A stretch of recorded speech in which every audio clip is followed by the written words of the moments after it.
مشرقی وسطی میں کشیدگی کے دوران متحدہ عرب امارات سے انخلا کے لیے سعودی دارالحکومت ریاض نیا ٹرانزٹ ہب بن گیا ہے۔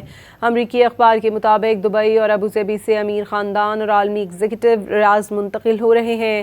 امریکی اخبار کا کہنا ہے کہ امیر افراد دبئی سے سعودی دارالحکومت ریاض پہنچنے کے لیے ہزاروں ڈالر دینے کو تیار ہیں۔ ریاض سے یورپ جانے والے نجی طیارے کا کرایہ $3,50,000 تک پہنچ گیا۔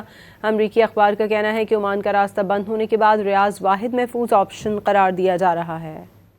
مشرقی وسطی میں کشیدگی کے دوران متحدہ عرب امارات سے انخلا کے لیے سعودی دارالحکومت ریاض نیا ٹرانزٹ ہب بن گیا ہے۔ امریکی اخبار کے مطابق دبئی اور ابوظہبی سے امیر خاندان اور عالمی ایگزیکٹو ریاض منتقل ہو رہے ہیں۔ امریکی اخبار کا کہنا ہے کہ امیر افراد دبئی سے سعودی دارالحکومت ریاض پہنچنے کے لیے ہزاروں ڈالر دینے کو تیار ہیں۔ ریاض سے یورپ جانے والے نجی طیارے کا کرایہ $3,50,000 تک پہنچ گیا۔ امریکی اخبار کا کہنا ہے کہ عمان کا راستہ بند ہونے کے بعد ریاض واحد محفوظ آپشن قرار دیا جا رہا ہے۔ مشرقی وسطی میں کشیدگی کے دوران متحدہ عرب امارات سے انخلا کے لیے سعودی دارالحکومت ریاض نیا ٹرانزٹ ہب بن گیا ہے۔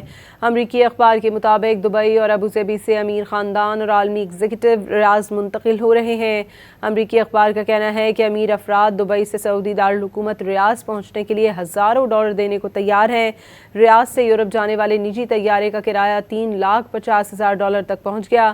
امریکی اخبار کا کہنا ہے کہ عمان کا راستہ بند ہونے کے بعد ریاض واحد محفوظ آپشن قرار دیا جا رہا ہے۔